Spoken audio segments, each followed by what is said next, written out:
ಕೆಲವು ನಿನಗೆ ಎಲ್ಲವನ್ನ ಈ ಸಲುವಾಗಿ ಮರಿತೇನೆ ನಾನು. ಹೌದಾ? ಓ, ನಿನ್ನ ಹಣೆಯಲ್ಲಿ ಹೇಗೆ ಬರ್ತಿತ್ತು ಹಾಗೆ ಆಗಿ ಕಳಿಸಿಕೊಡ್ತೇನೆ.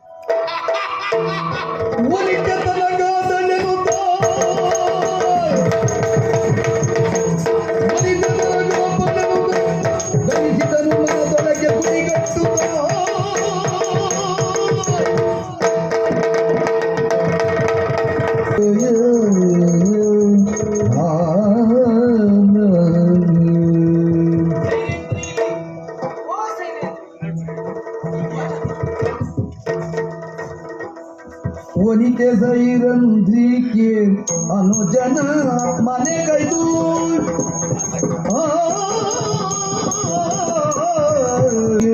ಅನುಜನ ಮನೆಗೈದು ವಿನಯದಿ ಮಧುರ ನೀನೋ ಘನ ಬೇಗದ ಹೋಗೆಂದೆನೆ ಕೇಳು ಭಯದಿಂದ ಘನ ಬೇಗದ ಹೋಗೆಂದೆನೆ ಕೇಳು ಭಯದಿಂದ ವನಜಲೋಚನೆ ಕೇಳಲು. ಸೈರೇಂದ್ರಿ, ನಿನಗೂ ಕೂಡ ತಿಳಿದಿದೆ ಯಾಕೋ ಏನು ಇತ್ತೀಚೆಗೆ ನನ್ನ ಮನಸ್ಥಿತಿಯೇ ಸರಿ ಇಲ್ಲ, ಬೇಸರ. ಹಾಗಾಗಿ ನಾನು ಆಗಾಗ ಮಧು ಸೇವನೆ ಮಾಡ್ತೇನೆ ಅನ್ನುವಂತಹ ವಿಷಯ ನಿನಗೆ ಗೊತ್ತುಂಟಲ್ವಾ? ಇವತ್ತು ಮನೆಯಲ್ಲಿ ಮಧು ಎನ್ನುವುದಿಲ್ಲ, ತಯಾರಿಸಿಕೊಳ್ಳ ಬೇಡ, ಅದಕ್ಕೆ ಹೊತ್ತಾಗಿ ಹೋಗ್ತದೆ. ಹಾಗಾಗಿ ಆ ಕಡೆ ಒಂದು ಮನೆ ಕಾಣ್ತಾ ಉಂಟಲ್ಲ, ಅದು ಯಾರ ಮನೆ ಎನ್ನುವುದಾಗಿ ಉಳಿಸಿ. ಯಾರ ಮನೆ? ಅದು ನನ್ನ ತಮ್ಮನ ಮನೆ. ಅಲ್ಲಿ ಹೋದ್ರೆ ಮಧು ಸಿಗ್ತದೆ. ಆದಷ್ಟು ಬೇಗ ಹೋಗಿ ನಾನು ಒಂದು ಸ್ವಲ್ಪ ಮಧು ತಂದ್ಕೊಡ್ತೀಯ. ಅಮ್ಮ ಕೇಳಿನ್ನೇನ ಉಸುರುವ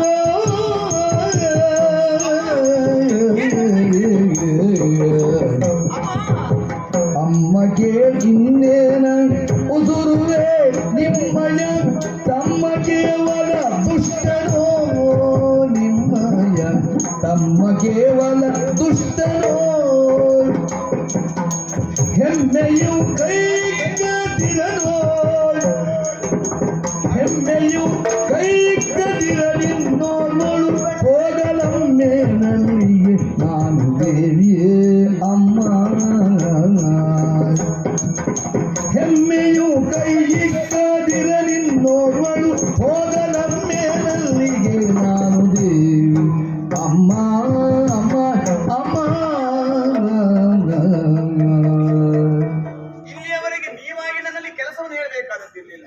ನಿಮ್ಮ ಮನಸ್ಸೇನು ಅಂತ ನಿಮಗೆ ಬೇಕಾದ ಕಾರ್ಯವನ್ನ ನಾನೇ ಒದಗಿಸ್ತಾ ಇದ್ದೆ, ಮಾಡಿಕೊಡ್ತಾ ಇದ್ದೆ. ಆದ್ರೆ ಇವತ್ತು ನೀವು ಕರೆದಾಡುವ ಮಾತು ತಮ್ಮನ ಮನೆಗೆ ಹೋಗ್ಬೇಕು ಅಂತ.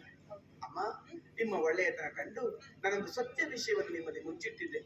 ನೀವೆಷ್ಟು ಒಳ್ಳೆಯವರ, ನಿಮ್ಮ ತಮ್ಮ ಅಷ್ಟೇ ಕೆಟ್ಟವನ. ಕಂಡಲ್ಲಿ ನನ್ನನ್ನು ಕಂಡಾವಾಗ ಕಣ್ಣು ಕುಡಿದ ಮಂಗನ ಹಾಗೆ ವರ್ತಿಸ್ತಾನೆ. ನನ್ನ ಮೈ ಮೇಲೆ ಕೈ ಮೂಲಕ ಬರ್ತಾನೆ. ನನ್ನ ಶೀಲವನ್ನು ಅಪಹರಿಸುವಂತಹ ಕಾಲದಲ್ಲಿ ಮುಂದಾಗ್ತಾ ಇದ್ದಾನೆ. ಹಾಗಾಗಿ ನಿಮ್ಮಲ್ಲಿ ಕೈ ಮುಗಿದು ಕೇಳಿಕೊಳ್ಳುವುದು.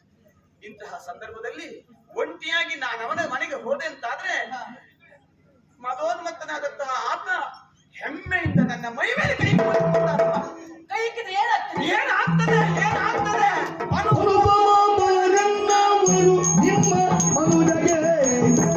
ಅನುಪಮ ಬಲರೆನ್ನವರು ನಿಮ್ಮ ಅನುಜಗೆ ಹನನ ಒಪ್ಪುದು ಎಂದಿಂದ ಹನನ ಒಪ್ಪುದು ಎಂದಿಂದ ಎನಗ ಕೀರ್ತಿ ಬರುವುದು ಕಂಡು ಬೇದೆ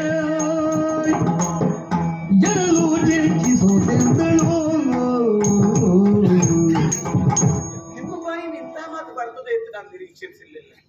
ಒಮ್ಮೆ ನನ್ನ ತಮ್ಮನಿನ ಮೈ ಮೇಲೆ ಕೈ ಇಟ್ಟರೆ ಅನುಪಮ ಬಲರೆನ್ನ ಪತಿಗಳು ಒಬ್ಬರಲ್ಲ ಇಬ್ಬರಲ್ಲ ಐವರು ಗಂಧರ್ವರು ನನ್ನನ್ನು ಮುಟ್ಟುವ ವಿಷಯ ಬಿಡಿ, ಬೇರೊಬ್ಬ ಗಂಡು ನನ್ನ ಮೇಲೆ ಕೆಟ್ಟ ದೃಷ್ಟಿ ತೆಕ್ಕಿದ್ದಾನೆ ಅಂತ ವಿಷಯ ನಮ್ಮವರಿಗೆ ಗೊತ್ತಾಯ್ತು ಅಂತಾದ್ರೆ ನಿಮ್ಮ ತಮ್ಮನೇನು ನಿಮ್ಮ ಕುಲವೇ ನಮ್ಮವರಿಂದ ಓದಿತ್ತು.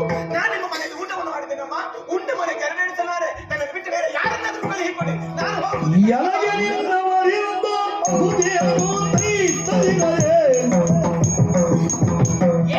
ಎಲಗೆ ನಿನ್ನವರಿಂದ ಅಹುದೇನು ಎಂದೋಳು ಸಲುಜೆಯೇ ನಿನಗೆ ನೀತೋ ಸಲುಜೆಯೇ ನಿನಗೆ ನೀತೋ ಅಲ್ಲಲನೆ ನಿನ್ನಿಂದಾಗ ಬಳಲಿಕೆ ಎರುಗೊಂಡೆ ಹಳಿಯನೆ ನಡೆ ಎಂದಳು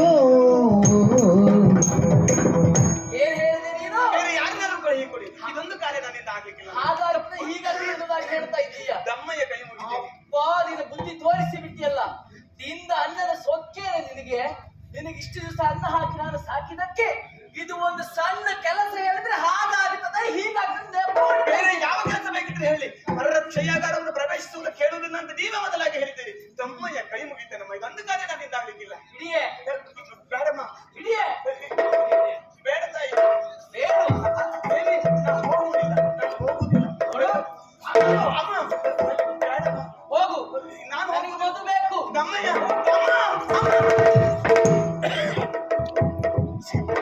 ಎಂದ ಮಾತನು ಕೇಳಿ ನೊಂದು ಪಾಂಚಾಲನ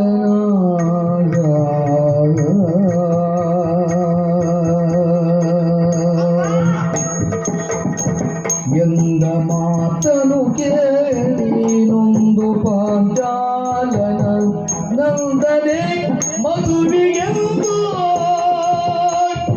ಪಾಂಚಾಲನ ನಂದನೆ ಮದುವೆಗೆ ಒಂದು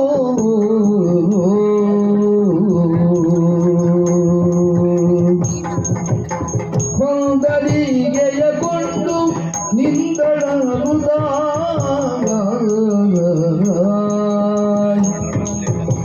ಕೊಂದಳಿಗೆಯ ಕೊಂಡು ನಿಂದಳನು ಶ್ರೀ ಗೋವಿಂದ ರಕ್ಷಿಸೋ ಗೋವಿಂದ ಮುಕುಂದ ಮಾಧವ ಹರಿಯೇ ಕೊಂದಳಿಗೆಯಗೊಂಡು ನಿಂದಳಾನುತ ಶ್ರೀಗೋವಿಂದ ರಕ್ಷಿಸುವುದೆಂದಳು ಹರಿಯೇ.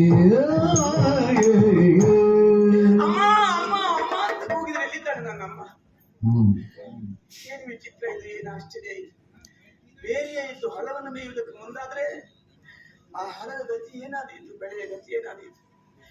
ಮೊದಲಾಗಿ ನಾನು ಕೇಳಿಕೊಂಡದ್ದು ಪರ ವೃಕ್ಷಿಷ್ಟವನ್ನು ಬಂಧಿಸುವುದಕ್ಕೋ ಪರ ಶಯ್ಯಾಗಾರವನ್ನು ಪ್ರವೇಶಿಸುವುದಕ್ಕೋ ನನಗೆ ಆಜ್ಞಾಪಿಸಬಾರದಮ್ಮ ಅಂತ. ಒಬ್ಬಳು ಹೆಣ್ಣಾಗಿ, ಒಬ್ಬಳು ಹೆಣ್ಣಿನ ತಾಯಿಯಾಗಿ ಸುಧಿಷ್ಠ ಯಾಕೆ ನನಗೆ ಈ ರೀತಿಯಾದಂತಹ ಅಪ್ಪಣೆ ಪಡಿಸಿದ್ರು? ಅದಲ್ಲದೆ ಹೋದ್ರೆ ನನಗೆ ಈ ರೀತಿಯಾದಂತಹ ಸ್ಥಿತಿ ಛೇ. ಹೌದು, ಏನ್ ಮಾಡೋಣ? ನಾನು ಇಲ್ಲಿಯವರೆಗೆ ಪತಿವ್ರತಾ ಧರ್ಮವನ್ನು ಅನುಸರಿಸಿಕೊಂಡು ಬಂದವರು. ಹೇಳಿದಲ್ಲ ಅವರು, ಸರಿ, ಧರ್ಮೋ ರಕ್ಷತಿ ರಕ್ಷಿತ. ಯಾರು ತಮ್ಮ ಧರ್ಮವನ್ನು ಅನವರತವಾಗಿ ರಕ್ಷಿಸಿಕೊಂಡು ಬರ್ತಾರೋ ಕಷ್ಟ ಕಾಲದಲ್ಲಿ ಅವರು ರಕ್ಷಿಸಿಕೊಂಡು ಬಂದಂತಹ ಧರ್ಮ ಅವರನ್ನು ರಕ್ಷಿಸ್ತದೆ. ನಾನಿಲ್ಲಿಯವರೆಗೆ ಪತಿವ್ರತಾ ಧರ್ಮವನ್ನು ಅನುಸರಿಸಿಕೊಂಡು ಬಂದದ್ದು ಹೌದೇ ಅಂತಾದ್ರೆ ನಾನು ನಂಬಿದ ಪತಿವ್ರತಾ ಧರ್ಮ ನನ್ನನ್ನು ರಕ್ಷಿಸಬೇಕೀಗ. ಹೌದು, ಒಂದು ಕಾಲಕ್ಕೆ ತುಂಬಿರುವಂತಹ ಸಭೆ ಮಧ್ಯದಲ್ಲಿ ನನ್ನ 5 ಪತಿಗಳು ಕುಳಿತಿರುವಾಗಲೂ ಪಾಪ ದುಶ್ಯಾಸನ ಸೀರೆಯನ್ನು ತಡೆಯುವ ಸಂದರ್ಭಕ್ಕೆ ನನ್ನನ್ನು ರಕ್ಷಿಸುವುದಕ್ಕೆ ಬರಲಿಲ್ಲ, ರಕ್ಷಿಸುವುದಕ್ಕೆ ಆಗಲಿಲ್ಲ. ಆ ಕಾಲಕ್ಕೂ ನಾನು ವರಲಿದ್ದು ಕೃಷ್ಣ ಎನ್ನುವುದಾಗಿ ಕೂಗಿದ್ದಲ್ಲ, ವರಲಿದ್ದು ಆ ಕಾಲಕ್ಕೆ ಅಕ್ಷಯಾಂಬರವನಿದ್ದಂತಹ ಕೃಷ್ಣ. ಹೌದು, ಅಲ್ಲಿಯೂ ನನ್ನನ್ನು ಧರ್ಮವೇ ರಕ್ಷಿಸಿದ್ದು ಹೊರತು ಧರ್ಮರಾಯ ರಕ್ಷಿಸಿದ್ದಲ್ಲ. ಹಾಗಿದ್ರೆ ಈಗ ನಾನು ಕೃಷ್ಣನನ್ನು ಕರೆಯುವ ಸಂದರ್ಭವೂ ಅಲ್ಲ, ಕೃಷ್ಣನಿಲ್ಲಿಲ್ಲ, ಏನ್ ಮಾಡಲಿ? ಹೌದು, ಕರ್ಮ ಸಾಕ್ಷಿಯಾಗಿರುವಂತಹ ಸೂರ್ಯ, ಪ್ರಪಂಚದಲ್ಲಿ ಜನರಿಗೆ ಕಾಣುವಂತಹ ದೇವರು ಅಂತ ಹೇಳಿದ್ರೆ ಎರಡೇ, ಒಂದು ಸೂರ್ಯ, ಒಂದು ಚಂದ್ರ. ಕರ್ಮ ಸಾಕ್ಷಿಯಾಗಿರುವಂತಹ ಸೂರ್ಯದೇವ ನಾವು ಮಾಡಿರುವಂತಹ ಯಾವೆಲ್ಲ ಪಾಪ ಕೃತ್ಯಗಳು ಯಾರಿಗೂ ತಿಳಿಯಲಿಲ್ಲ ಅಂತ ನಾವು ಎನಿಸಿದರೂ ನೋಡುವಂತಹ ದೇವ ಅವನೊಬ್ಬನಿದ್ದಾನೆ. ನಾನು ಇಲ್ಲಿಯವರೆಗೆ ಕಾಯ ವಾಚ ಮನಸ್ಸ ಅನ್ಯಾಯವನ್ನು ಎಣಿಸದೇ ಇದ್ದದ್ದು ಹೌದು ಅಂತಾದ್ರೆ, ಧರ್ಮವನ್ನು ಅರಿಸಿಕೊಂಡು ಬಂದದ್ದೇ ಹೌದು ಅಂತಾದ್ರೆ, ಕರ್ಮ ಸಾಕ್ಷಿಯಾದ ಪರಮಾತ್ಮ ಆ ಸೂರ್ಯದೇವ ಅವನನ್ನು ನನ್ನನ್ನು ರಕ್ಷಿಸ್ತಾರೆ ಅಂತ ವಿಶ್ವಾಸ. ಒಡತಿ ಆಡದಂತಹ ಕೆಲಸವನ್ನು ಮಾಡಬೇಕಾದ್ರೆ ನನಗೆ ಕರ್ತವ್ಯ. ಇಲ್ಲಿಯೂ ನಾನು ಕರ್ತವ್ಯ ಲೋಪವನ್ನು ಮಾಡಕೂಡದು. ಕೃಷ್ಣ, ಗೋವಿಂದ, ಮುಕುಂದ, ನಿನ್ನ ಮೇಲೆ ಭಾರವನ್ನಿಟ್ಟು ಹೋಗ್ತೇನೆ ಅಂತ ಅಲ್ಲಿಗೆ ಹೋಗ್ತೇನೆ.